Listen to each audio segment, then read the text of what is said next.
Good morning to. Okay, good morning. Can we all start the program? Oh.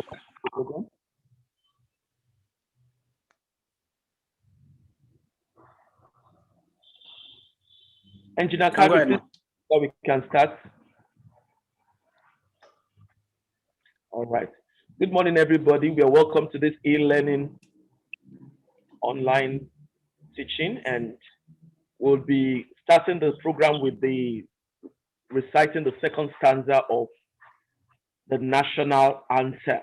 All of us will go ahead in our different places and recite the second stanza of the national anthem as the opening prayer.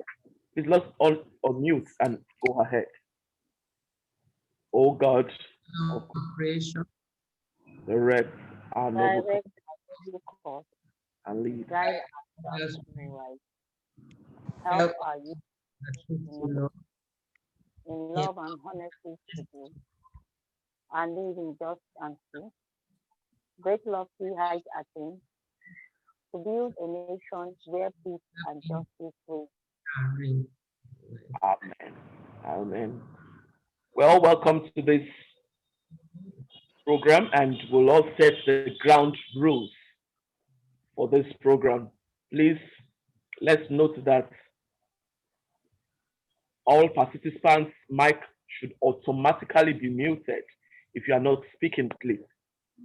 And if you want to ask a question, please use the chat features. Kindly raise your hand using the raise hand feature to get the host attention, then you'll be called upon. At the end of the program today, we'll expect the feedback. Please send via email to info@apwene.org. info@apwene.org. We'll kickstart the program this morning. All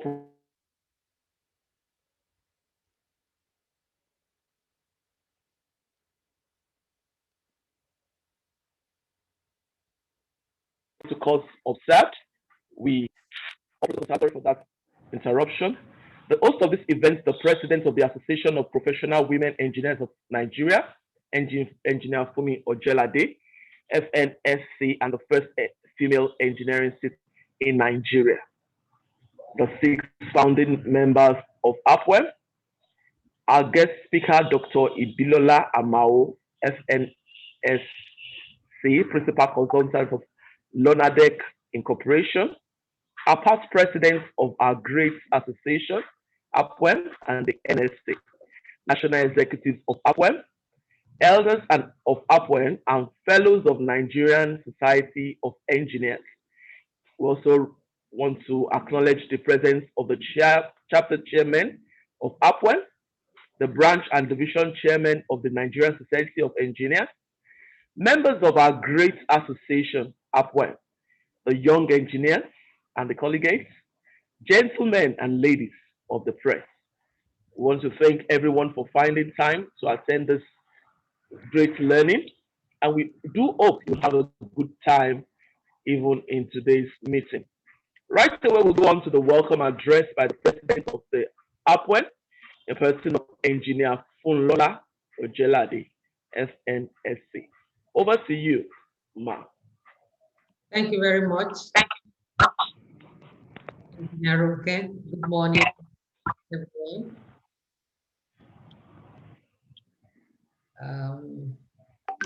The chairman of this guest committee, Engineer Fulayo Kadri, and everyone who is putting so much to make this happen. Dr. Ibilola Amao, I welcome you. And I welcome everyone else to another edition of our webinar on the APWENE learning platform. Today, we are having someone known to many of us, a fellow engineer, Dr. Ibilola Amao, who will be speaking about leadership and problems. And that points to something very key about the leader. The leader is expected to solve problems, or to say it in a positive way, the leader is expected to bring solutions. That realization alone puts a heavy burden on the leader. People are looking forward to you to provide a solution. Even those who know better than you, they want you to give them a solution. And that realization alone puts a heavy burden on the leader. They want you to solve that problem and they want you to lead. They want you to take the lead. After all, you are the leader, so you are supposed to lead. So today we are going to learn from, I will call her a pro in this, someone who has led teams in various categories and who understands how this works. I'm looking forward to learn something extra about solving problems as a leader. And I hope everyone is going to find this a valuable session as well. On this note, I want to wish us a fruitful event. Good morning.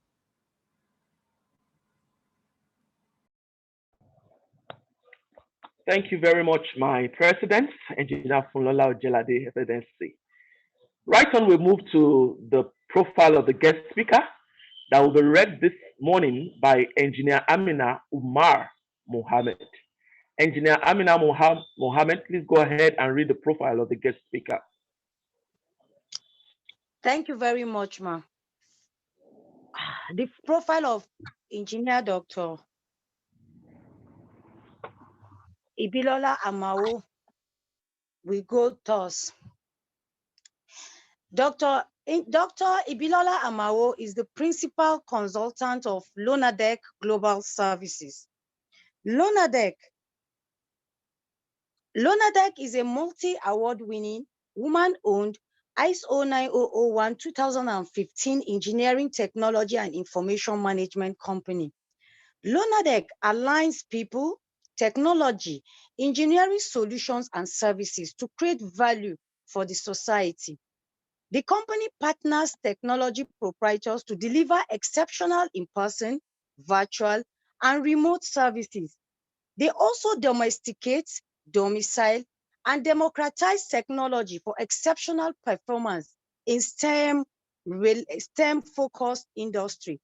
Their human capital development initiative and continuing professional development, CPD, empower locals to deliver world-class services. Since establishment in 1991, Lonadec has trained 5,000 engineers and empowered over 100,000 STEM talents, while increasing gender diversity in STEM program from 10% to 42%. Dr. Ibilola is a fellow of the Institute of Directors, Energy Institute UK, and the Nigerian Society of Engineers. She sits on the board of the Energy Institute UK APWENE and is on the panel of judges for the Royal Academy of Engineering UK African Prize. Dr. Ibilola is a co-founder of the Women in Energy Network, APWENE, a council member of We Connect International Nigeria, and a Commonwealth Business Women's Network member. Dr. Ibilola FNSC is a We Connect 2021 Rise to the Challenge Energy Sector Awardee, a 2020 C3E International Energy Women of Distinction Awardee, Forbes Rising Star 2019, and a Vital Voice VV100 Fellow, an International Women Entrepreneurial Challenge Awardee, and a 2016 Energy Institute champion. She is a VV Grow, a VV100, a GAP 2017, a GAP 2017 Fellow, and a We Connect International Certified Member. Engineer Ibilola pays it forward for national development and socio-economic transformation. Dr. Ibilola Amao FNSC, we are glad to have you here. You can have the floor, ma. Thank you. Good morning, fellow female engineers and participants. I'd like to recognize and say a big thank you to Engineer Funmi Ojelade, the president, for inviting me. I want to say a big thank you to Engineer Ronke Oguntashe and Engineer Dr. Funlayo Kadiri, and a big thank you to Remy Hamid, who was on my case to make sure I delivered on my promise. So thank you so much for having me. I'm looking forward to having a conversation around leadership and solving problems. So even though I'll be making a presentation, I hope that we'll be putting a lot of posts in the chat box and there'll be questions and answers so that we can have a very interactive session. I'm going to share my screen now.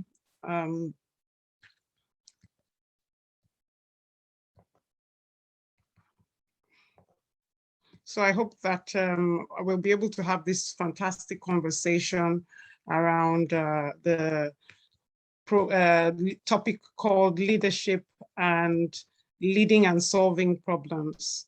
So can you see my screen? Okay, so let me try and share my screen now. Can you see the screen, please? Can you see, is my screen, can you see my screen, please? Yes. Absolutely, yes. Okay, thank you so much. So I'll be talking about leadership and leading and solving problems as the topic for the day. So thank you so much. Let's make it as interactive as possible. I won't bore you with the content page. And I wouldn't bore you with my profile, which has been read, but I'd just like to center on the fact that we are very people-oriented, always wanting to work with female engineers. I'm always trying to mentor young engineers, and we have a relationship with WIMBIS. I think we also have a relationship with APWENE where we bring in female engineers for a 6 months internship at Lonadec so that they can learn and be exposed to the proprietary technologies we have domesticated within our offices. We're also very passionate about mentoring and coaching young female engineers who want to become leaders in the engineering sector or want to run their businesses in the engineering sector so they can actually see how it's done. By God's grace, next month, it will be in September, will be 30 years I started Lonadec. So I really would like to share my experience and my journey of 30 years of running a business in a male-dominated sector. The energy, power, infrastructure, oil and gas industry is very male-dominated, and I know what the challenges are there. So I look forward to sharing my experience with young engineers as well as other colleagues. So I'm going to start with basically talking about leadership and trying as much as possible to get the conversation going. So the definitions, I have 4 definitions of leadership here. And the first one is by Peter Drucker. He says the only definition of a leader is someone who has followers. So a lot of people think they're leaders, but nobody's following them really. Maybe people are just taking instructions from them or pretending to follow them because of their title, but they don't really have what it takes to engage, fully engage constructively the people who are supposed to be following them. So I think followership means you are engaging people you have empowered and you are taking them on a journey to a destination that they willingly have signed up to. Then Warren Benny says leadership is the capacity to translate vision into reality. That means a leader must have foresight, insight, and cross-sight and must be heading to a specific destination with a clear vision. And in trying to make that vision a reality, has been able to galvanize people to follow that leader on that journey. And then Bill Gates says, as we look ahead into the next century, leaders will be those who empower others. Effective leadership is tied to an ecosystem of empowered people. So if you're not surrounded by empowered people, your leadership cannot be effective. So not only do you have to empower those around you because you want to improve your efficiency and your performance, you really need to empower as many people as possible so that your sphere of influence constitutes empowered people, because the more empowered the people in your environment are, the better your performance. So leaders must, I mean, Bill Gates says it so well, that leaders must always empower people around them. And then leadership, I like John Maxwell, he's the master of leadership, so I left him for the last. And I know there's so many John Maxwell leadership classes, which we should try as much as possible to engage in. At least a minimum of one John Maxwell course would really, really change your leadership lens. Leadership is influence, nothing more, nothing less. And I just like that because, I mean, apart from empowering people, inspiring people, sharing, really need to have the influence. So leaders empower and encourage people to achieve their full potentials. Simultaneously, in so doing, leaders accomplish great goals through exceptional teams. So a leader is as good as their team, because together each achieves more with a great leader. And you really need to have the best team to be able to lead the best you can. And with good leadership, the greatness of the part is announced in the exceptional delivery by the whole. So a leader must always focus on the people and the people they surround themselves with. So I'm looking at what is leadership here. And I would like us to look at these photographs. I have some leaders I respect and I hold in high esteem here. Nelson Mandela, because he has a very forgiving spirit, very honorable, inspirational. Henry Ford, he was able to identify a need to move from horses to vehicles. He started Ford Motors, and I mean, we all know what Ford Motors has been doing for centuries. And then we have a gentleman there, J.R. Tata. We all know about Tata Motors, and I mean, he had an idea and he wanted to solve a problem, not just for himself, for his country. He wanted to create an iron and steel industry that would industrialize his nation. And just that idea, I would advise everybody to read at least 2 of the Tata autobiographies, and your mind will be blown to bits. And then we have Queen Idia, and then we have Mrs. Ransom Kuti, Funmilayo Ransom Kuti, and Queen Amina. So these are women, Nigerian women that history have taught me were exceptional in their time. They damned all the consequences of a male chauvinist environment, and they were just focused on their goals. And you just need to read about them and you will be so inspired. And I think this is something that we as women must do. These were the great women before colonialization and during colonialization who made such a huge difference and impact.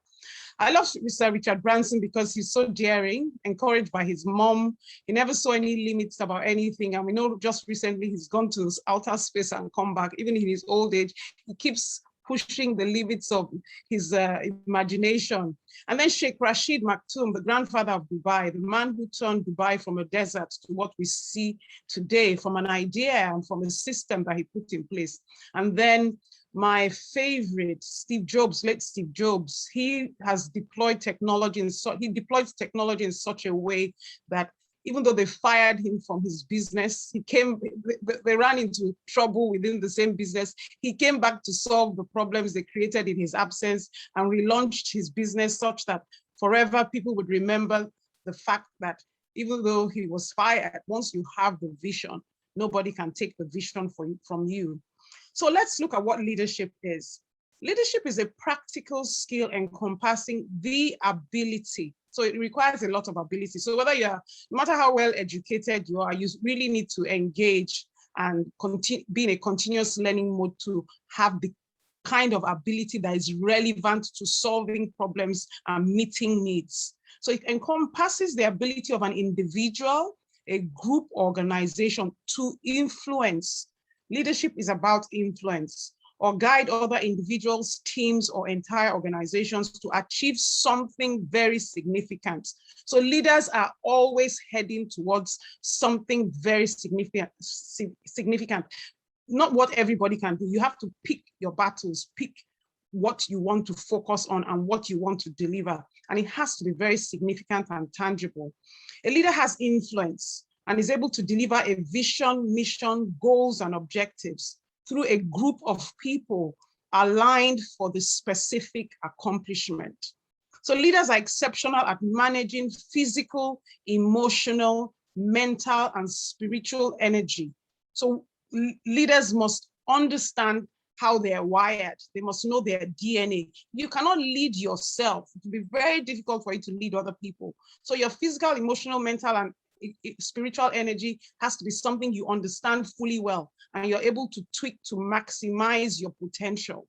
So to achieve your full potential, you must be optimizing your physical, emotional, mental, and spiritual energy all the time. A leader optimizes resources to bequeath a generational legacy. So, I mean, quite a few of the people I mentioned earlier are long gone. Nelson Mandela, Henry Ford, J.R. Tata, Queen Amina, Queen Idia, Fumilayo Ransome-Kuti, Sheikh Rashid, and Steve Jobs. The only one that is still alive here is Sir Richard Branson, but the others have left a generational legacy.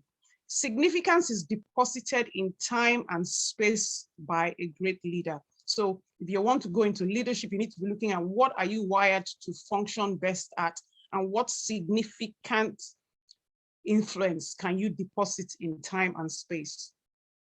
So elements of leadership, I put a compass there and time, a timepiece there, because leaders must continuously be guided by a compass and heading towards their true north. Now your true north is your destination, your goals, your objectives, your vision, your mission. And the only thing that is limited in terms of resources is time. So we're always working against time. So sometimes people are always asking, what are you rushing? What's the rush? Where are you rushing to? And they just don't understand that when you are leading, you understand the value of time. So you have to work and perform at speed.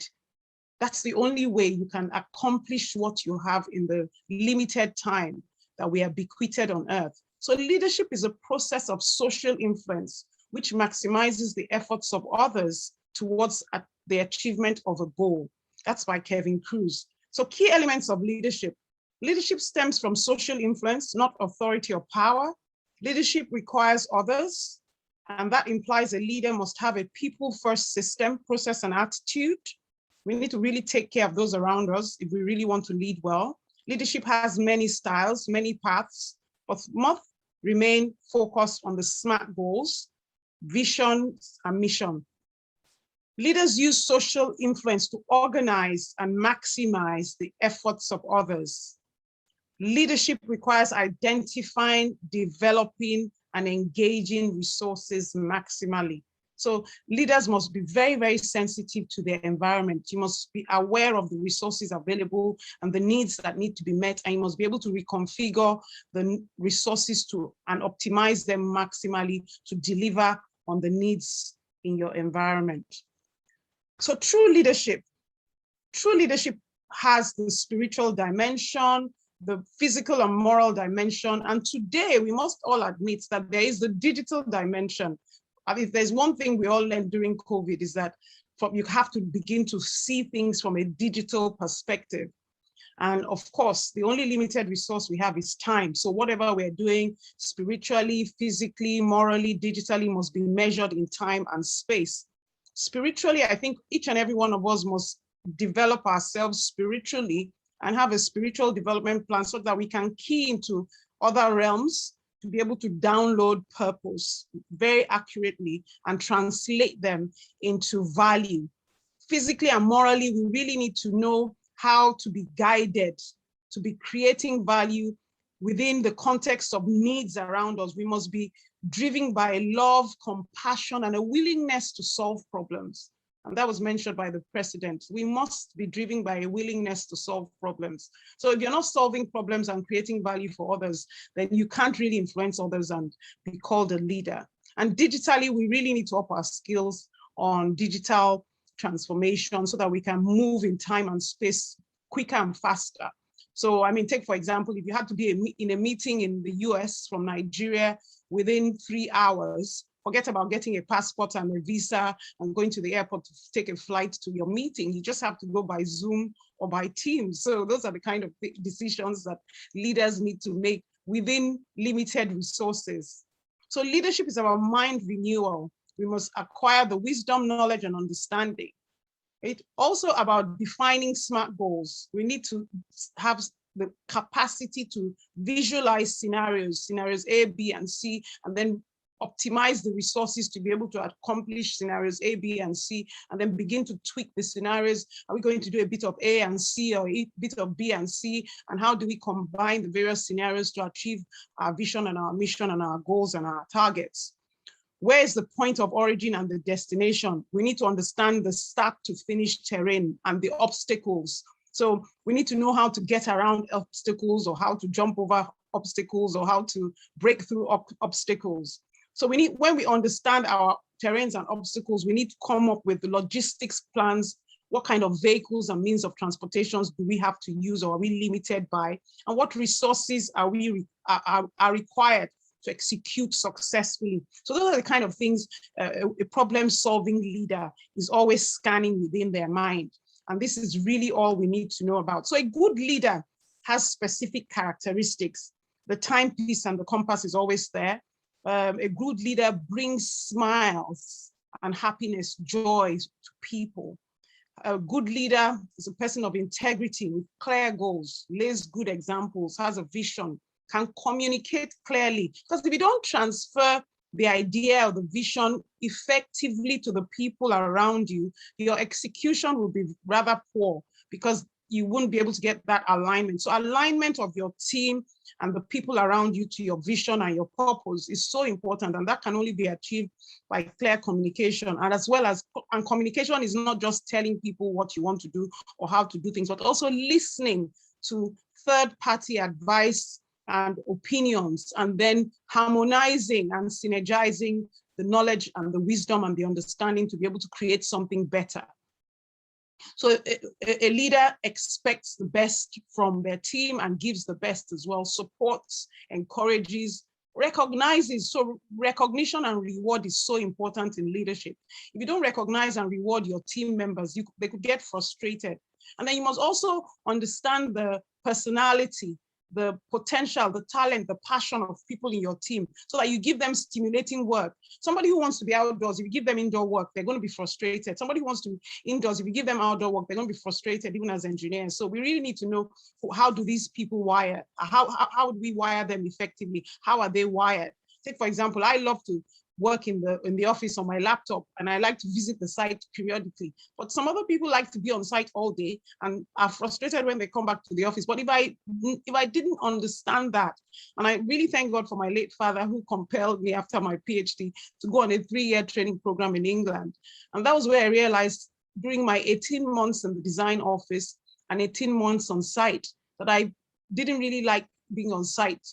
I preferred being in the office. So if we don't have these structured training programs where young engineers are exposed to design office work and site work and can make a choice of where they're wired to excel, then their potential of becoming good leaders may be limited. And then we must focus on interests and needs. And you can only focus on interests and needs if you really, really know how people are wired. And we must be inspirational as good leaders. So leaders must be able to think in dimensions. And I must say, I mean, a lot of us probably played these games when we were younger: word search, jigsaw puzzles, maze, crossword puzzles, Scrabble, Chinese checkers, connecting the dots, Rubik's Cube, chess.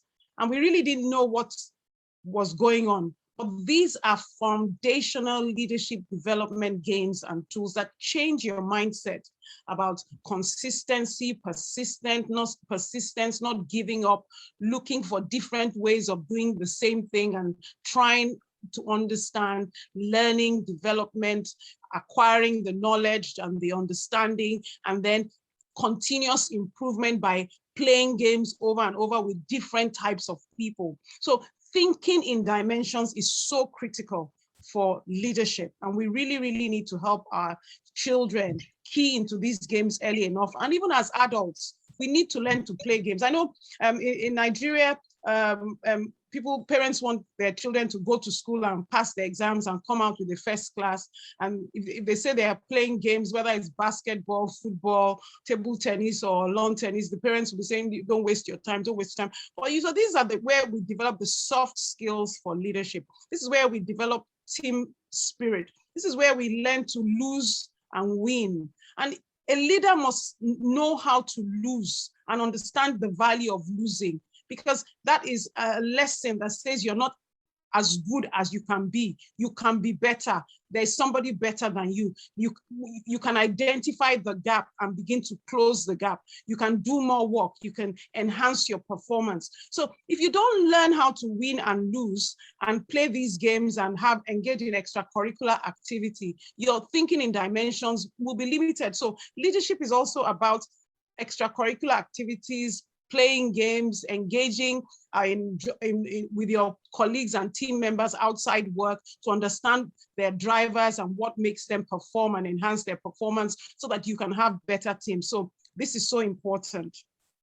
Thinking in dimensions is about also networking, learning from newspapers, reading, finding out what's going on online, following the breaking news, having Google alerts, spending quality time with your family and friends. So there's so many dimensions to leadership. So we must get engaged with not just our family, our friends, our colleagues, our business partners. We must also absorb information from wherever. We need to know what social media handles we're on, where we're getting information from, what newspapers we're reading, what journals we're reading. And it's all about absorbing and soaking in information, and then understanding how the information affects needs that you have perceived or needs that you have cited, so that you can begin to see how you can prefer solutions. So leaders must always be able to absorb information. When you see a problem, don't just say or post a problem on the WhatsApp group and be circulating problems. You must take a step back and say, this problem, how does my education, my experience, my expertise, my exposure, my network, my knowledge, how does it affect this problem I see? So, I mean, there's so many problems in Nigeria, and there's so many problems we see all over the world. The question is, how are we applying who we are, especially as engineers, to become value creators, problem solvers, people who see problems and say, I can prefer solutions to this problem. I see scenario A, B, and C, and so on and so forth as a solution to this problem. I can connect with this friend or colleague or family member, and we can work on this problem and take it to a point whereby we need to hand it over to the next set of people and hand it over. Why don't we hand over solutions, preliminary solutions, intermediate solutions, advanced solutions? Why are we not passing on solutions along the line? Why are we just sending WhatsApp messages of problems all over the place? We really, really need to begin to think as engineers. Engineers are problem solvers, value creators. Let's take these problems one chunk at a time and find the right teams, the right groups, come together, brainstorm, and strategize about how we can convert issues, problems, and challenges into solutions, projects, initiatives, and make our community better, our families better, and even our lives better. Right, so thinking in dimensions. I have to bring a bit of scripture here, because when I was a child, my late father and my mom allowed me plant. And I mean, one of the first biology or science problems we had to solve in primary school was we had to plant beans and corn. And the first thing I learned, I had to put it in cotton wool and put some water on top of it. And then, I mean, of course, in the morning, in the night, in the afternoon, you keep looking at your bean seed and your corn seed, and you're wondering what's going to happen. By day 3, the bean seed has already showed up, and then you're wondering what's happening to the corn. Maybe by day 5, the corn seed starts showing up as a plant. So the first thing you learn in science class is that different seeds have different speeds of germination, and the plant takes X number of days to become the seed takes X number of days to become a plant, and then it takes X number of weeks to prefer the flowers and then the seeds and the produce. So when you look at problem solving, I am using a scripture here. It says, do not appear too soon so that you do not disappear too soon. And about building an oak tree. And Psalm 11:3 tells me that if the foundation be destroyed, what can the righteous do? So the question is, do you want to be a flash in the pan success or a lasting success? So let's say the 3 and 5 day question. Do you want to be a bean or do you want to be a corn? And then the next question I want to ask is, do you want to be an acorn or do you want to be a bean? So an acorn is just another seed. The life cycle of a bean seed lasts a maximum of 1 year, while the oak tree can live up to 1,000 years old. Oak trees generally mature at 75 and live on average 150 to 250 years. So let's imagine our seed now is the idea we're working on. So you can work on your idea for 3 days, for 5 days, for 3 months, for 6 months, for a year. And you can choose your team in a day, in 5 days, or in a year, or in even 3 years. So maintaining a strong and good network is so important.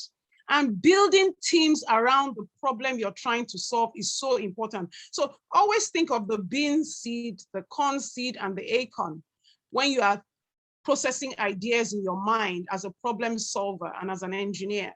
And then when you look at the pyramids of Egypt, and you see the coordination, the people, the resources that went into building to last.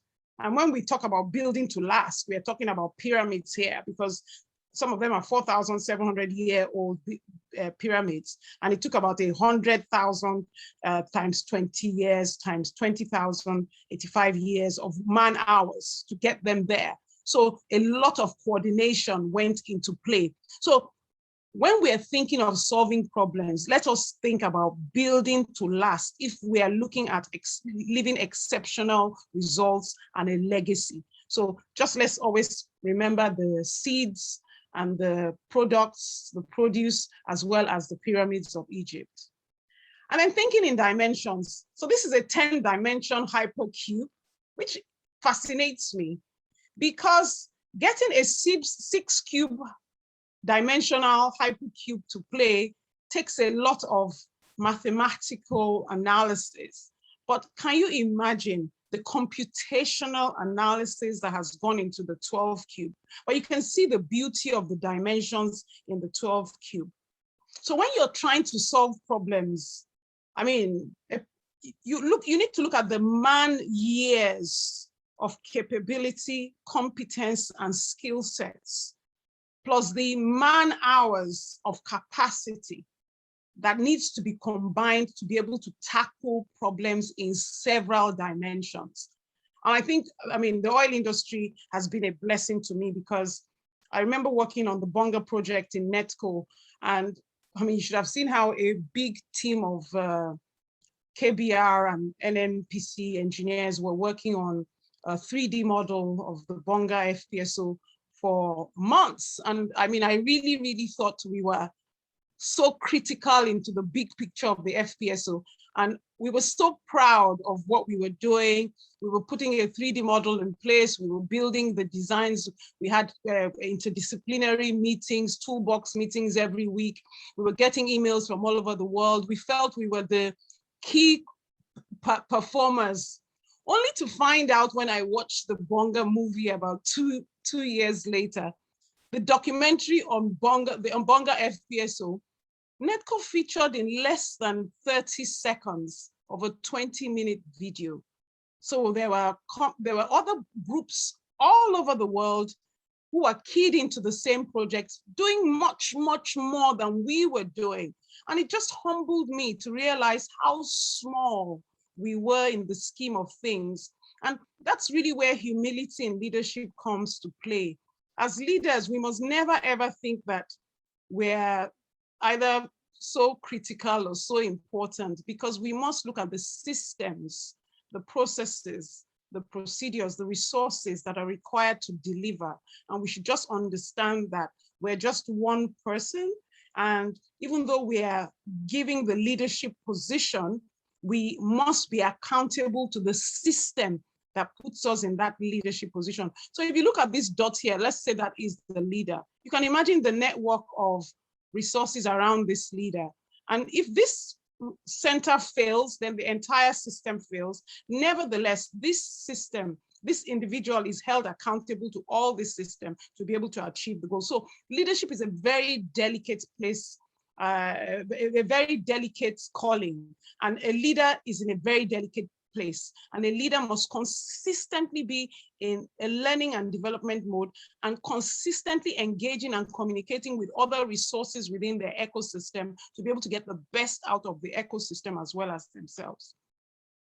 So the question I need to ask ourselves is, what size of a problem do we really want to solve? Or what is the size of your choice problem? So, I mean, you can see the whole world with resources, mineral and natural resources. And this is from the CIA fact book. Another place you can get information from is from every year, at the beginning of the year, the World Economic Forum always comes up with something about where the world may be going. So we need to key into this kind of data sets. What are the mineral and natural resources we're blessed with in Nigeria? What are the competencies that we have and the skills we have? What is our unique selling point in Africa, and what can we optimize to achieve our goals and objectives as individuals, as maybe a group, as a nation? So these are the sort of questions we need to ask ourselves. And then there are things like food and drink, metals and materials, metallurgy, minerals, precious metals, minerals, wood products, oil, textile, machinery and transportation, electronics and others. I can honestly say, as a country, Nigeria is blessed with mineral and natural resources and human resources. So whatever needs we're trying to meet nationally, regionally, and globally, we really need to tie it to our mineral and natural resources and the human capital that we are blessed with. So those are the sort of problems we really need to be solving, and we really need to tie these problems to bigger goals and objectives. So I like this because their sustainable development goals, we know between now and 2030, a target has been set for certain sustainable development goals. There's 17 sustainable development goals, which are tied to the environment, society, and economy, which is also tied to the environment, social, and governance compliance requirements for major capital projects. So as problem solvers, we really need to know what we're wired to solve. Are we wired to solve environmental problems, societal problems, or economic problems? And how do this key into the sustainable development goals? And what resources do we need to bring together to be able to address things like responsible consumption and production, climate action, life below water, life on land? 17 is partnership for the goal. So whatever we're doing has to be in partnership and collaboration in groups and teams. We need to look at sustainable cities and communities, good health and well-being, quality education, poverty, zero hunger, gender inequality, peace, justice, and strong institutions. So even we need to go into advocacy, reduced inequalities, industry, innovation and infrastructure, clean water and sanitation, affordable and clean energy. So there's so many problems to be solved. And like my grandmother used to say, she always says that the air or the sky is big enough for different types of birds and different numbers of birds to fly. So please, we shouldn't be competing with anybody. We should be competing with ourselves. So I mean, there's so much to be done. There's so many dimensions to problems that could be solved. So are you looking at the 6-dimensional or the 12-dimensional? What kind of problem? So everybody has a space within the time frame they have on this earth. So we just really, really need to key into what exactly is our purpose. And that brings me back to spirituality. For me, it's in the place of intercession and the place of connecting with God that I continuously get clarity about my purpose. So I'm not running anybody's race. I'm very focused on the race that God has created me and wired me to solve. And I'm not in competition with anybody. I'm so happy in my little space doing my little thing because I'm very focused on the fact that God has bequeathed me with potential, talent, and purpose. And I need to be fully engaged, deploying those resources to the best that I can. And let's go back to John Maxwell. John Maxwell always says that if you don't deposit everything within you within your lifetime, then you end up in a graveyard with potential. And I think one thing we need to wake up and think about every day is the fact that the potential that God has bequeathed us with, we really need to dissipate it and fully utilize it in our lifetime. And we need to have the right ecosystem and the right people around us so we can fully dissipate that which God has blessed us with, and to address problems such as the environmental problems, societal problems, and economic problems. Sorry. So I'm looking at continuous learning and development. Continuous learning and development is so important if we are to be great leaders. So we must build our capacity, capability, competence, and skills daily, weekly, monthly, quarterly, and annually. So at the beginning of the year, I mean, the World Economic Forum normally has this big meeting in Davos. And I mean, of course, by the time they make their pronouncements, I'm sure you can find one or two that resonate with your being and say, okay, this is an area where I would like to lead in my community, in my nation, in my region, or in the world. And then that gives you some goals and objectives you can set. And then you can begin to look for the kind of teams and the people who are aligned with you so you can work with them. Sustainable development goals are another area where you can, we just looked at that. There are areas where you can key into, is it 1, 2, 3? You have to pick one of the 16 sustainable development goals. And then 17, look for the partnerships that you need to solve those problems. From news, I mean, daily we get news, I mean, breaking news.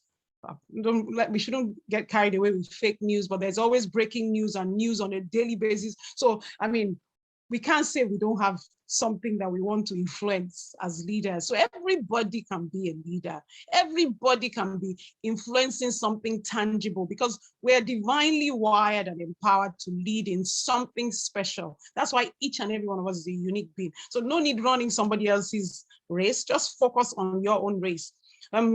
I have Google Alerts, so on a daily basis, I mean, depending on what catches my fancy, I type to whatever I'm doing that is aligned with my goals and objectives, and I'm enriched by it. I'm very active on LinkedIn and Twitter. Some people are active on Facebook and Instagram, so you really need to find out what works for you. And I'm very much involved in online learning. At least every quarter, I sign up for some online course just to learn, and then to be in the right ecosystem with people from different parts of the world who are learning in different areas and share different knowledge. So it just broadens my thinking. And I think this is so important. Then sometimes I apply for scholarships, awards, fellowships, and grants, not because I want to win, but because I want to learn. The process of applying for scholarships, awards, fellowships, and grants in itself is a leadership development process. So at least twice a year, I apply for a scholarship, an award, a fellowship, or a grant, simply because I want to fill a few forms and do some research and gain some new knowledge. If I win, fine. If I don't win, I've learned something. I've improved my process. I've improved my vision and my mission. My goals and objectives are clearer. I know where I'm going. So I would encourage people to apply for scholarships, awards, fellowships, and grants as a matter of discipline, as opposed to a matter of wanting to get an award or a fellowship or a grant. It's just one of those things that keeps you on your toes. So conversion. So for me, I never see lemons. I always see lemonade.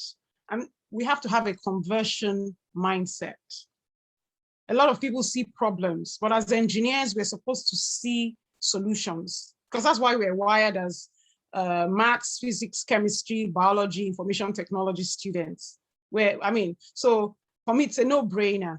I mean, I know some people are intimidated by problems, but I honestly think that if we all went through maths, physics, chemistry, biology, information technology classes, we shouldn't be in that space at all. But as a leader, on a daily basis, we must continuously convert our lemons into lemonade. And then this is the same thing. This is like a fishbone analysis. We must always convert our problems into solutions. And that requires that we look at our problems from the lens of our culture, our needs analysis. So, I mean, we're wired differently. So we need to make sure we have the cultural perspective, the lifestyle perspective, the ethics and values perspective within our teams. So I always say Nigeria is blessed because we have all kinds of cultural dimensions. We have the main tribes, Igbo, Hausa, Yoruba, and the other minority groups, which if we pool resources together with our different competencies and attributes, we would make a better country.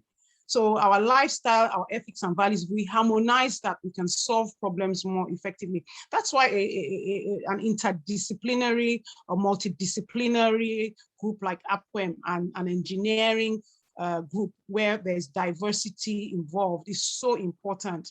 So we're not just engineers, we're able to look at different disciplines of engineering. And we are able to craft solutions with different locations. APWENE is all over Nigeria, so we can solve problems in different states in Nigeria. So that's one of the unique selling points of APWENE.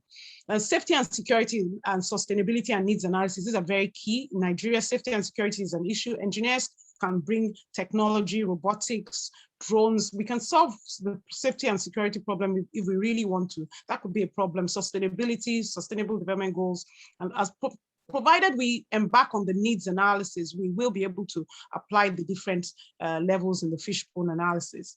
Then our network, your network is your net worth. How are we empowered? How are we stretched? If you're in a group where nobody's stretching you, then you need to check that group or check out of that group. You need to be in a group where you are being stretched, where people challenge you, where questions that are being posed are things you need to think about. We need empowered people, competent talent, and we need to be people-centric because we can only solve the complexities of the problems we solve as good as the mindset and the orientation and the functionality, intellectual capacity of the people in our network. And then we need to have a strategy. There's so many ways to skin a cat, but we need to look at limited resources, limited time. How do we optimize limited resources and limited time to be able to deploy solutions in our community and our ecosystem? And then technology is so important. Technology accelerates, grants us speed. We look at the kinds of applications we use and the systems we deploy, where we can more effectively prefer solutions deploying technology. So we need to always look at the conversion factor. And then this interests me because I like to think through process flow diagrams. And I'm a civil and structural engineer, but when I joined NETCO as a CAD consultant in 1992, I had to work with process piping, civil, structural, electrical, electronics, mechanical, pipelines, and instrumentation and control systems engineers. So my eyes were opened to the fact that to deliver any project is not just about one discipline of engineering. There are multiple disciplines of engineering, and there is information technology that sits on top of that. But because my specialization was in computer-aided design and drafting, and I had specialized in 3D modeling, I was able to interact with the various disciplines. So one thing I learned is that people have wants and needs are more sustainable when you're preferring a solution. So you need to walk around needs and come about ideas that would meet needs. And then the facility we're looking at there, which is a urea stroke fertilizer plant, is conceptualized as an idea in a particular location, but is defined within a process flow diagram. So for every solution, you have one process flow diagram, which may start off as a little scribble on the back of people used to talk about on the back of a scrap sheet of paper. In the olden days, people used to talk about the back of a cigarette packet, but we're not smokers, and we're not men who are smoking. So it's you just have to put your idea down on a blank sheet of paper. So one thing I do very much is I normally have a blank sheet of paper and a pen by my bedside. When I'm having my quiet time, I have a blank sheet of paper and I scribble, doodle, I sketch, I put ideas down, I write, I just you never know when you're going to need these ideas. So when you capture an idea or you capture or conceptualize a solution, please document it. But the good news here is that from this single process flow diagram, you could have anything from 5 to maybe like 13 P&IDs, process piping and instrument diagrams. And there you can get maybe about 100 or so isometrics, and then hundreds, thousands of general arrangement drawings to be able to come up with this plant. But the bottom line is that the plant's operations and maintenance for a life cycle of 25 to 100 plus years is tied to the quality of the idea and the quality of the process flow diagram. Because everybody, and that's why process engineers are supposed, they have a superiority complex in the scheme of things, because they believe that if they don't get the material balance and they don't get the process right, everybody else is just wasting their time. So they end up being like project managers at the end of the day, and they kind of lead quite a lot of projects. So because the process flow diagram is so critical to the quality of the physical asset and the three-dimensional solution we prefer. So we really need to work on the idea.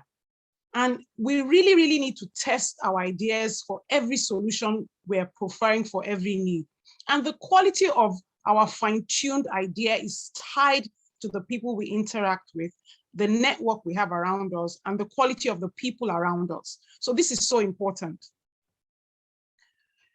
And then I go to how do we get ideas that are qualitative from reading? What we eat and read. So I put the ice cream there, and I put the bunch of celery there, because everybody who's gone on a diet at some point knows that you have to move from ice cream to celery sticks. And basically, one is full of calories and unhealthy for your heart, and the other one is so boring and very healthy because it has multivitamins and all kinds of nutrients in it. Sorry. And for me, I put my Holy Bible above all the books I read, because I need to check in on a daily basis to know what is God saying about my life and where am I going. I have to have my quiet time, and I have to plan my day and my life around that, the Word of God. But I must tell you, I put a series of books here that I've read that have really impacted my life. On the left-hand side, okay, some I have not read, but I have put them there because they're very good. I mean, I've read 3 of the Tata books, but I have another 3 I need to read. Can I tell you why I'm reading them? Because the story of how this man decided to save his country, and in the process of saving his country, saved so many lives, his community, and has left a legacy, not just for his family, but for India, is phenomenal. So I like to read the Tata books. Diana Ross, I've read her autobiography because she came from nothing and from poverty and leveraged her voice and her people's skills to get to where she was. I'm not as sociable as Diana Ross, of course, but I must tell you, I learned a lot from her. And then Michael Jackson, he leveraged his voice and his dance. So God gives you something that you are uniquely blessed with. You just need to find it and see how it ties to converting issues, problems, and challenges into solutions, projects, initiatives, and creating value. The Hilton family, or Conrad Hilton, wanted to solve a problem about accommodation, and he left a legacy behind. I mean, I've told you about Steve Jobs, Richard Branson, and then I've also told you about Rashid's legacy. You need to read that book. It's how Dubai, from a desert pearl port where hardly anything was going on, because of the mindset, the third process of Sheikh Rashid Maktoum, the grandfather of Dubai. That's how Dubai became what it is today, where the whole world seems to be flocking to. And then Catherine Kuhlman is a daughter of destiny, a woman who was able to key into the spiritual, to be able to birth the mind of God to solve problems. So for me, leadership is about what we eat, what we read. We must be physically fit, morally, and physically, spiritually, and digitally fit to be able to lead. So leadership and solving problems. We need to have our passion, determination, in order. We must be honest people with integrity and humility to be able to lead. Those are top 5 qualities of leaders. Our character and attributes are so important in leadership. Responsibility, principles, purpose, and values. That's so important. The kind of solutions we prefer in solving problems is tied to our character and our attributes. So we must consistently fine-tune our character and our attributes to be able to lead effectively and solve problems, prefer impactful solutions. Fundamentals, we must key into our potential, technical or non-technical, our talent, our education, our experience, our expertise, and our exposure. And we must continuously upskill and upgrade. And then our information management and optimization skills is so critical, because if you want to lead people, you must be a good listener. You must be able to take on board other ideas. You must be willing to accept that you are not always right, or there are superior ideas to your ideas. So you must be able to test your ideas, and you must be able to appreciate superior ideas. But through listening, we must be good communicators. We must be able to appreciate people who are better than us. I always talk about my role model, my mentor, Engineer Dr. Mrs. Olatokunbo Shomolu, who I reached out to when I got back from England many years ago. She adopted me, and she was the person who introduced me to the oil and gas industry. And today I am who I am thanks to her. My late father wanted me to be a highway engineer, and sent me to go and talk to Julius Berger, Dantatan, Saway, and Gomez, and I just wasn't interested in outdoor work. So when Dr. Shomolu told me there was a company in NMPC Netco that just acquired computers and probably needed my skills in computer-aided design and drafting to be able to deploy those computers on the Chevron Estravos gas project, I found myself in Netco for 6 months, an initial 6 months contract, which ended up going on for 10 years and 10 months. So I'm forever grateful to Engineer Dr. Olatokunbo Shomolu. So as a female engineer, that's why I'm very passionate about collaborating, mentoring, and coaching other female engineers. That is why we bring in 2 female engineers as interns in Lonadec every year, because I would like to bequeath the same hand of fellowship that Engineer Dr. Mrs. Olatokunbo Shomolu bequeathed to me to other engineers, female engineers. If she hadn't supported me, I wouldn't be here telling this story today. So we must be, as leaders, focused on strategic planning. Our strategy must be beyond a year, 2, 3, 5, 10, 15, 20, 50, 100 plus years. These are the kind of leaders that leave legacies. They strategize long range, long term. So a 20, 50, 100-year leader is totally different from a 2, 3, 5-year leader. So we must have conceptualized ideas that outlive us. Just like Tata, you need to read the autobiography of J.R.D. Tata. And leaders must be very committed that even beyond their life, their legacy must live on. So we need to understand the mountains of influence, because for you to lead, you must decide what mountain do you want to take on, or which mountains do you want to take on. So there's the mountain of media, there's the mountain of education, there's the mountain of government, there's the mountain of arts and entertainment, the mountain of family, mountain of religion, and mountain of business. So we really, really need to know where are our potentials, talents, and passion wired to. As engineers, there's engineering in media, education, government, arts and entertainment, even the family, religion, and business. I mean, everything has engineering in it. So we need to look at whether you're a piping process, civil structural, electrical, electronics, control systems, pipelines, mechanical, whatever type of information technologies, what type of engineer you are on the hardware, on the software, on the application side, whatever type of engineer you are on, you need to look at which mountain you are on and which ones you want to lead on, and where is your sphere of influence. Because if you don't have a sphere of influence, you cannot really say you're solving any problem, and you cannot really say you are a leader. So I think it's so important for us to look at what areas are we wired to excel in and focus on these areas. Right. In conclusion, I'm rounding up now. When I saw these photographs, I said, oh my, where are the engineers in Nigeria? Where are we? What are we doing how can we change this narrative? So I know we all remember about a week or two Fridays ago, we had, I think it was previous Friday, where there was flooding in Lagos. And I mean, a lot of people were frustrated. Some were caught in traffic for hours and everything. And I think this is just a failure of our leadership as engineers. And it's not just women, us women in APWENE. Of course, we need to get our male colleagues involved in this problem. I think by next year, we shouldn't have this kind of problems, because this is the perfect problem that I think engineers should be solving in Nigeria.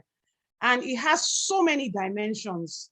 Apart from the COVID-19 problem, I want us to focus on sustainability, environment, social, and governance issues. This is a major, major problem that needs to be solved. And I mean, it's like a big, huge elephant that even if we may not, this floods may not clear by next year or by the year after, but we shouldn't have this volume of flooding.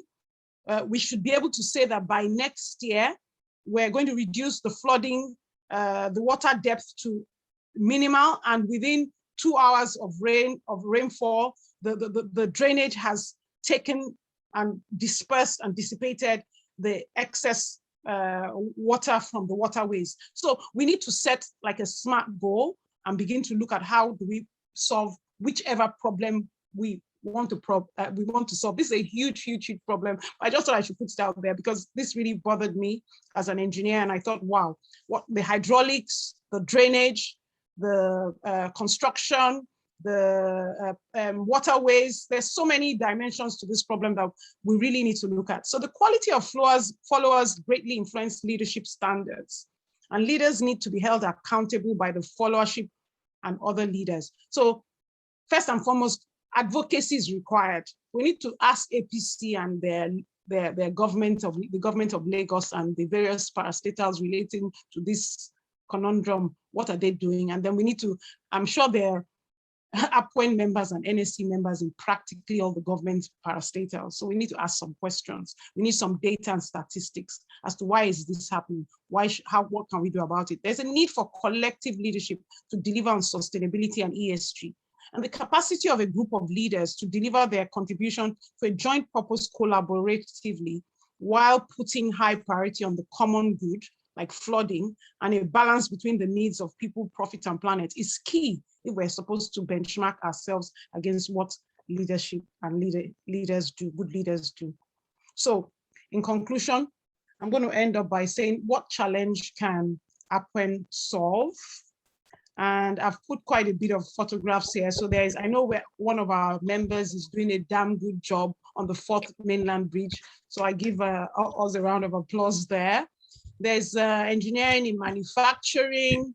There's engineering in refining and petrochemicals. There's the Dangote refinery in the Lekki Free Trade Zone. How much are we doing and what are we doing there? There's the flooding. There's the issue of power and energy insufficiency in Nigeria. There's the issue of rail and road and waterway transportation. And there's the issue of food and sustainability. So there's such a huge opportunity for us as APWENE members to take whichever bite-sized problems we want to solve. But I think we're equipped. We have the education, the empowerment, the exposure, the experience, the expertise. As female engineers, we can collaborate with our male counterparts in NSC because we are members of NSC as well. And we can begin to build the right teams and begin to solve the right problems and leave a legacy behind that APWENE took on this particular problem and was able to provide solutions. So on this note, I'd like to say thank you so much for listening to me. And I look forward to having an interactive session so that we can share knowledge amongst ourselves and come up with some tangible things we would like to do together. Thank you so, so much for the opportunity. Thank you very much, our guest speaker today, Dr. Ibilola Amao, FNSC. We thank you so much for that wonderful presentation. Thank you for your time, the time to prepare and to present. We really appreciate you taking us through leadership and solving problems. In fact, I'm sure that all in the house have learned one thing or the other. A leader is someone that empowers people, leads changes, inspire people, share visions. You told us we are what we eat, what we read. If we're not surrounded by empowered people, our leadership may not be effective. Leadership are people that are indeed driven by love, compassion, willingness to solve problems. We see solutions and not problems. I'm sure we have all learned one thing or the other from today's presentation, and we want to really appreciate Dr. Ibilola Amao, FNSC. We want to call your attention to the fact that all our recordings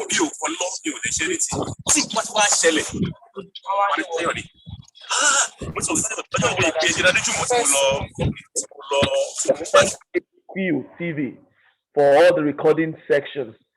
It's also in the chat box. Please go to our YouTube channel. You'll find all our recording sections. We're about to go into the question and answer session. But before then, I'd like to indeed recognize the president, our past president of APWENE. Past president of APWENE is in the house, Dr. Engineer Patricia Openi Odili, FNSC. Also, Engineer Nkechi Isikwe, FNSC. Our past presidents are in the house. We appreciate your presence with us. All right, right now we'll move over to the question and answer session. I know we have a lot of it, and it will be anchored by Engineer Nimos Mioli. Engineer Nimos Mioli, over to you, please, to anchor the question and answer session. Thank you very much, Engineer Okuntuashi. It's really a great honor to be called to anchor this session. I'm delighted and I'm happy with the various comments that have been passed on. If you want to ask questions, we can kindly use the raise hand feature to ask her questions or drop it in the chat box. So while waiting for our questions, I have a question, and like the general saying that says to a carpenter with a hammer, every problem looks like a nail. So for us, for the women folk, sometimes we find difficulty in managing the existing prejudice and the perception of our leadership capacity in terms of she's a woman, can she deliver? And I realize that sometimes we also find ourselves succumbing to this prejudice. What advice will you want to give us as women to balance the scale between the existing prejudice and the perception that the male folks do? Sometimes we tell us, I have your type at home. Is she not a woman? Can she lead? How do you think we should balance this? So that's my own question. I'll wait for that question. Okay. Okay, so thank you so much for the question. I think as female engineers, we need to be emotionally intelligent. And sometimes we need to get the fluff out of our heads. I mean, take for example, I'm married to a very traditional and cultural husband who, I've just had to be able to manage the home front and manage my professional life and my business life. Emotional intelligence is understanding the language that you need to communicate with people in your immediate environment. First and foremost, I need to be a responsible wife. I need to be a responsible in-law to my in-laws.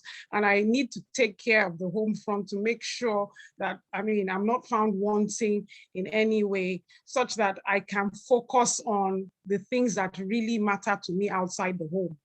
So emotional intelligence, one is on being able to fragment and sectionalize the facets of your life and tackle them diligently in chunks. So when I was having children, I wasn't able to provide the quality of service that I should have as a consultant in NMPC NETCO. So I took time off work. I was a tailor. I was running a tailoring business for about 2.5 years when I had 2 children back to back. And then I went back, I went back 2 days a week, Tuesdays and Thursdays, and 3 days a week, Mondays, Wednesdays, and Fridays. And then I went back to full-time work because I was honest with myself. I could not perform at the level of performance that was expected of a consultant in a high-speed, high-paced digitally driven environment on global projects in NETCO during my childbearing years when I had 2 children back to back. And then when my children were growing up, I mean, I had to manage getting the right support on the home front. Then I don't get into arguments with my male colleagues. I know my limitation. I upskill myself. I focus on building my capacity, capability, and competence such that my certification, my competence, and my capability, and the skill sets I deliver when I have to deliver speaks for itself. So, I mean, it's not a competition. So we will always be confronted with the fact that women have cycles in their life that men don't have. We're going to get married, we're going to have children, we're going to have to take care of the home front. So I'm not going to compete with a man, definitely. He doesn't have to do all those things. So my own benchmark is totally different from a man's benchmark. One, I was great. I'm very grateful that I was educated by my late father to the highest level I thought I could attain, getting a PhD. So that speaks for itself. And then on a daily basis, I'm learning and upskilling myself. So I think we just need to have that antenna that we're not there. We're on a long haul journey and we want to compete and win. And life is about competing and winning, and we cannot be competing with everybody. We need to set our own goals and focus on our goals and stay in our own lane. I cannot be on a man's lane. I'm not a man. That's number one. Number two, I'm not, I know where I'm going. I don't know which other man is going there. So I think we just need to be emotionally intelligent as female engineers so that we're not running somebody else's race. Because if you have 5 children and you have 1 child or you don't have a child, our races are different. So we can't run somebody else's race. Let's focus on our own lane and define our own goals and face it squarely. That's my emotional intelligence is my advice. Yes, thank you very much, Ma. I'm just going to leave this open because there are no questions, and I have a particular question in mind that is peculiar to us female in the engineering sector. And I want anybody who has told your line, either a doctorate degree holder or someone in the offshore industry, in the oil and gas industry, to possibly discuss some of the challenges they have in terms of coping with the male team members when they use vulgar words for fixing it, removing it, and all that. But I want it from someone who seems to have told your line in terms of acquiring a doctorate certificate degree, or in the offshore, in the oil and gas industry, or anybody. These are peculiar challenges we face as female engineers and as leaders. So there are no questions in the chat box. Okay, so Engineer Minat asked, what is your daily routine like, please? Like, when do you wake up? What do you do at what time? And what has consistently helped you to be where you are today, that we're really so proud of you? Okay, thank you so much. My daily routine involves quiet time and fellowship with God. I'm an intercessor. I like to key into what God is saying on a daily basis. He has to tell me what my day should look like. That's so important to me. I used to have a routine of going to work and coming back, but pandemic now, we're all working from home. My daily routine involves a lot of back-to-back meetings. But like I said earlier, women have cycles in life. At this point in my life, I'm a mother of young adults. So my daily routine could be more professionally and business driven than when I had young children. And I need to say that when my children were toddlers, I relied heavily on nannies, mama nurse, house help. During the holidays, I had to take my children to my parents with my house help. And my parents were so supportive. I thank God for them. My mom's still alive. My father is late now. That really helped. And then when they were in their teenage years, earlier in Nigeria, I was so busy flying up and down and chasing all kinds of stuff, Lagos, Port Harcourt, Abuja, all over the world. But to God be the glory, as long as I provided the right support and made the right arrangements, my husband was lenient with me and my schedule. And then when the children grew older and went to boarding school in England, I made a conscious effort because a friend advised me about the importance of nurturing children abroad. I made a conscious effort to be at the gate of their school, to pick them up during half term and spend time with them during the half term. We used to stay in the Hilton Hotel. And so we were either in the same room or in adjoining rooms or in a suite.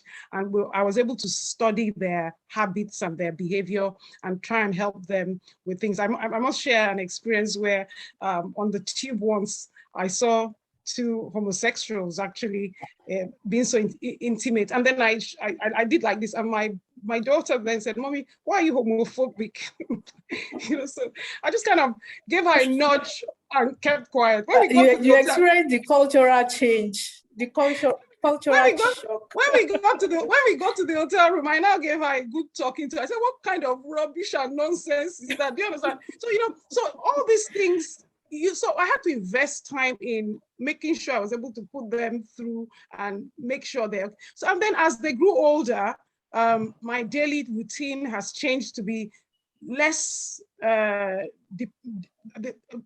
demanding from the family side.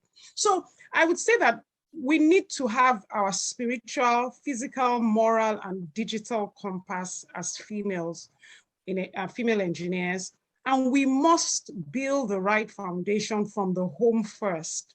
Because what profited a man if he gains the whole world and loses his soul? Or what profited a woman if she's so successful and maybe her family or her children are a mess? So whatever legacy we want to leave behind, please, let's get our families right. Let's get our home fronts right. And then let's try and manage our time and our resources to make sure that whatever we choose to win at, we're at least above average or winning in it. So we can't take on all the battles. We need to pick our battles as female engineers because it's tough out there. Very tough out there. We really need to, I think leaders generally need to pick their battles because I know it's both ways. I mean, the male are also dealing with the case of, oh, I got pregnant during COVID and all that, and I can't resume, I try to be working. So, I mean, it's a whole lot of issues. Thank you very much, Ma. I think it's a case of, just like you mentioned in the presentation, the ice cream and the celery having the same shape. So choose which part you want to go to. I want to call on Engineer Abosede to ask a question. Please, you have the floor, ma'am. Thank you very much, Engineer Nimot. And thank you, Engineer Dr. Ibilola Amao, FNSC. You're always coming out with different surprises at every presentations, and that truly shows that learning is a continuous process, even when you already have your doctorate degree. I'd like to, so mine is in two phases. One, I'd like to pick it from the bottom to the top, which is what challenge is APWENe ready to solve or trying to solve. So I'm going to throw it back to you, and I know I'm in your circle of influence, so I know you would want us to do this together. Is you are also an APWENe ambassador. So I'm sure that my president would welcome this, that we're going to chunk this back to you, that you should champion a cause that we can solve together as APWENE members, putting you at the forefront as APWENE ambassador. And I know you would be available to do this for us. That's one. The second one is the question Engineer Nimot asked, that can someone, so I'm not in the research level like you had, having your doctorate degree and all that.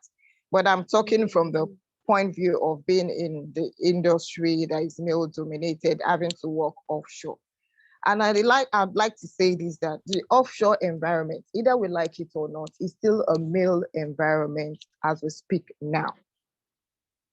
The choice of languages used is a work in process, it's changing, but there are still some words that welders and fitters will use, and you should just turn a blind eye to it because these are languages they are trained with. And it's not to attack you as a person. So until we start seeing it that way, we may not be able to have effective relationship or working experience with them. I shared when I had the opportunity to speak to some young people that recently I was on a client's location. And when we had an emergency, it wasn't a drill, it was a real emergency of one of the detectors that came up and all that. Around 2 a.m., we were about, because I know about the statistics of people that were on board. We had 179 personnel on board. But by the time we came out during that emergency, it was just 4 of us that were female. And that's to tell us that we still have a long way to go. We should not pay attention to distractions such as those things, but we should just keep putting our best foot forward anywhere we have the opportunity to do that. So on offshore areas, whenever you have issues, there are processes and ways of reporting them. We shouldn't take it personally, but report it. Once it's reported in the right process, actions and right actions will be taken. So that should not deter us as a female in trying to own our space in the offshore environment. Thank you. All right, thank you, Okay, Engineer Bose. Let me allow Dr. to respond. Thank you, my dear friend Bose. Thank you so much. We're very much together. For me, emotional intelligence is so important for female engineers. And then offshore, there's definitely a herd mentality. So how do you overcome a herd mentality? You don't confront the herd. You take on the individual who is leading the herd. So one lesson I learned very early in my career on site in England, I worked on site as an assistant resident engineer on the Batley-Beck flood alleviation scheme in Batley while I was training as an engineer with Baptiste Shaw and Morton Consulting Engineers in Wakefield, Westgate. As an assistant resident engineer, a Black woman in a village in Batley where they had never seen a Black person, they probably thought I was the tea girl who just managed to scramble herself to the business to come and be serving tea or coffee there. So, you know, so what you really need to do is when all of them are making noise and more or less terrorizing you, that's not the time to take them on. Just study all of them making the noise and get the leader that is the noisemaker. Then target that leader. In his saner moments, when he's on his own, can I have a word with you, please? First of all, his face will become red because you know he's in trouble. Then you now say, excuse me, you now educate him. You tell him a lot of stories. You tell him, oh, this. Then you now come back and say, I didn't find what you did funny at all. And I think it's very disrespectful and offensive. So please make sure it doesn't repeat itself. And that's it. He will never try that again. And he'll pass the message on to all his followers that they shouldn't try you next time. So I wouldn't take a head on. I will wait till I can meet their leader. And then if the leader does not listen to my little advice when I engage him, then I'll put it in writing. And he'll get fired. But he won't want to get fired. So he will handle his followers. All right, thank you very much, Ma. Maybe at another forum or in our various, but I think we should make this a general one to discuss work ethics, because I know various organizations have their human resources roles. Like for us in Europe, we have Overcode that covers all various social work ethics and all that. But you realize that I think most times these laws are being violated. I don't know, maybe it's particular to engineering industry alone, but I think we should take it as a topic on how we deal with harassment and ensure that we act within the confines of the work environment. We female act within the confines, because sometimes you go and report to the boss and you realize that, they are all in the same category. So I think beyond today, we should look at it as a topic to discuss. There's a question in the chat box from Engineer Adenike Adibola. She said, I think that's coming from what you said about people, planet, and profits. That's about sustainability, I mean, which I am also passionate about. She said, what is Lonadec doing regarding the energy transition to reduce our carbon footprint? I hope I'm speaking your mind in academic. I'm speaking my mind with you in terms of carbon footprint reduction. Yes, you are. Yes, you are. Yeah. Thank you. Thank you very much. Yeah. Okay, thank you so much. The first thing is in May, I stepped down from my second term on the Energy Institute Council in London after 6 years. And the last 3 years was about energy transition. And energy transition in Europe is totally different from energy transition in Africa, because the energy transition here is going to electric vehicles, carbons, CCUS, hydrogen, and so many other dimensions. Whereas we have not even, we don't even have light in Nigeria.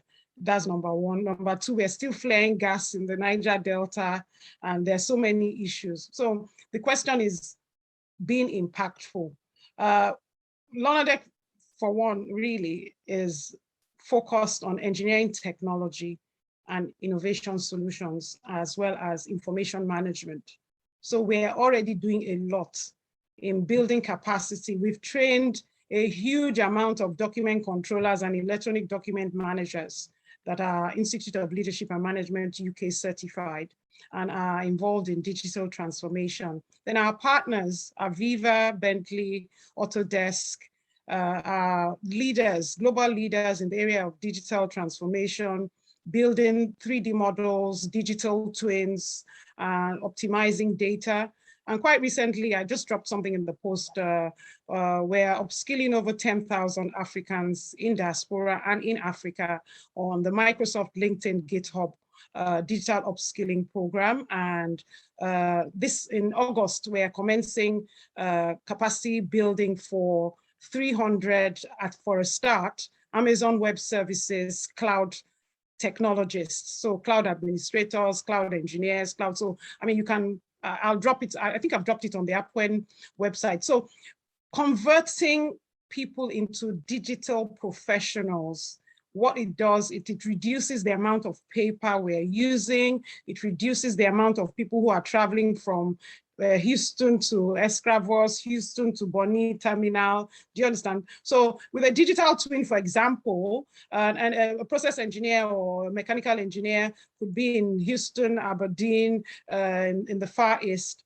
digitally accessing a facility in the Niger Delta and providing hazard solutions. So they don't need to fly to Nigeria. And this digital transformation processes was accelerated during the COVID pandemic when people couldn't really move around. So that's also put a lot of data on the cloud, which has also placed a demand on the need for cloud experts and cloud technology. So technology really in itself, deploying technology in itself actually reduces digital footprints. So we're very pleased, and at the moment with PETAN, Petroleum Technology Association of Nigeria, in collaboration with Shell, there's currently opportunity to upskill engineers in these areas. So I will be very happy to collaborate with APWENE. And whoever is interested in, I mean, okay, maybe I should go back to my friend Bosse, see how we can get more ladies. Because I have to be honest with you, the reason why I'm very passionate about upskilling females is that working from home and working from anywhere adds a lot of value to the life of a female when she's having children. With the bandwidth availability today. In my own days when I was having children, working from home and working from anywhere was impossible. That's why I became a tailor. I was selling ready-made clothes. So you don't need to be a tailor in 2021 plus. Please, let's digitally upskill our ladies. So when they're having children, they can work from home, work from anywhere. Thank you very much. Thank you very much, Ma. The link there is actually very helpful. I mean, I benefited from it. I took critical reasoning and I'm now taking Microsoft Access. So it's been very beneficial.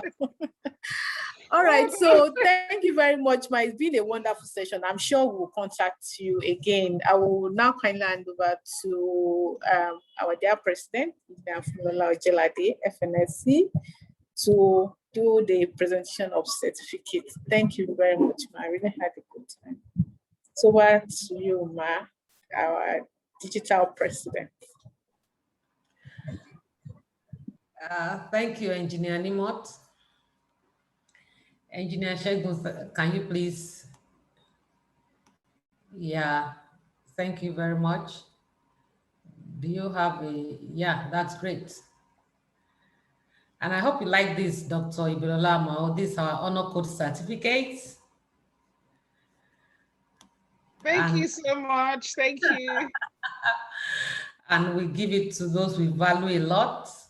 It's presented to you, Dr. Ibilola Amao, for an excellent presentation on leadership and problem solving. A webinar offered by APWENE, an online learning initiative of the Association of Professional Women Engineers. This is for you. Before you say your thank you, I want to say I actually also benefited and appreciated the paper that you gave. And the part that interested me most was in thinking in dimensions and playing games. You know, I used to play a lot of chess, but all those Rubik cubes were very difficult for me, and I always gave up easily, you know. But when I compare that to what I had to do when I was trying to get a master's at Harvard, that is, you continue to dwell on the same problem, just dwell on it continuously and look at it from different dimensions. And somewhere right there, you just find the answer. You know, it might take you a number of days and you'll be like, wow, what was I doing all this while? So I thought if I could have dwelt a little more on those Rubik games, those Rubik block games, maybe I would have found Harvard a little more easier than I did. So thank you so much for your presentation.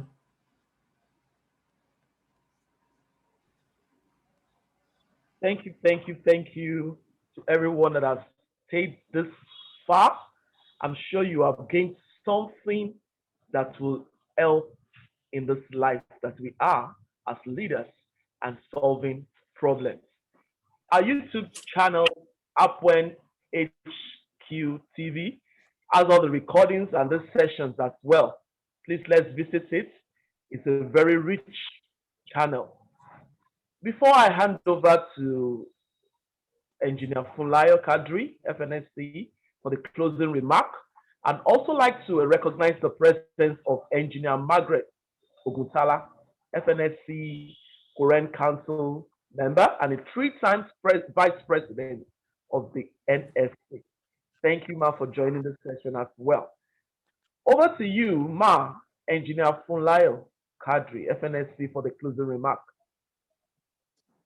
Thank you, Engineer Runke. I thought Engineer Ibilola would like to respond to the presentation before I give my remark. Yeah, I thought so too. Someone Okay. just... Okay, I will say a big thank you to all my female colleagues in APWENE. I would like to reassure all the female colleagues that I'm very, very passionate about capacity, capability, and competence development. I'm forever grateful to my mentor, Engineer Olatokunbo Shomolu, and I would continuously want to mentor younger people, share knowledge, and do whatever it takes to make life a lot better for us female engineers. As a mother of 3 young adults, I know what it means to persevere in a very corrupt, male-dominated oil and gas sector, where I'd have to work through advocacy, partnerships, and collaboration to keep the business going without paying bribe and basically forging partnerships to be able to sustain the growth of the business. So it's been a painful journey, but looking back, I say I thank God for giving us the staying power. And I'd like to encourage people that you don't need to pay bribe and you don't need to cut corners or be frustrated by male domination. Through deep spiritual engagement, prayers, and partnerships, collaboration, and advocacy, you can actually make something out of nothing. And I am very much available to support APWENE in whichever way I can. I look forward to supporting the young engineers, and I look forward to collaboration in any way possible. So thank you so much for the honor of allowing me present at this event. And I'm very, very grateful to all the female engineers on the journey with me. God bless you all. Thank you so much. Wonderful. Our distinguished presenter, engineer Ibilola Amao, who also is, we share the same alma mater, Queen Mary University, London. I believe that I speak on behalf of APWENE and everyone present in this webinar, that we are truly grateful for your super excellent presentation. In particular is the call you have reminded us to desire to solve problems in our spheres of influence, to also learn to win and lose as a means of growth through play. The value is something which I cannot quantify of this meeting. We're supposed to be value creators. You talked about humility and always learning. I can't forget that you have also said that technology accelerates any interventions that we provide. And we need to work around needs. Now, these are just reminders. I'm thanking you for reminding us of all these things. And I must thank my BESCOM members for they worked tirelessly to make sure that we could have a seamless meeting because there's often so many problems. I want to also appreciate our sponsors and not the least our president, Engineer Funmilola Ojelade, for continued visioning and being our digital president, which has made this platform possible. If you remember, we were the first to go online with our programs. So Ibilola, you can be certain that we are technologically aware and we appreciate it. And by the way, I have a few certificates from the CSAH program. Yes, I do. I have a few certificates from there as well. So, and I have been asking people, there's another, even the person who read your profile has gone through the project management. Yes, so we have passed the word and people are joining it. So, and I thank you because you have said that you cooperate with us. We will be speaking with you after this because we do have some projects that are bigger than us, but not bigger than us. Do you understand? So I want to thank you and I want to thank everyone, our past presidents, our Erelu as well. I want to thank everyone who has been in this webinar. And I say, take something away with you and let's make sure that we are leaders of influence and we will solve problems. God bless you. Have a wonderful weekend. Thank you. Thank you very much.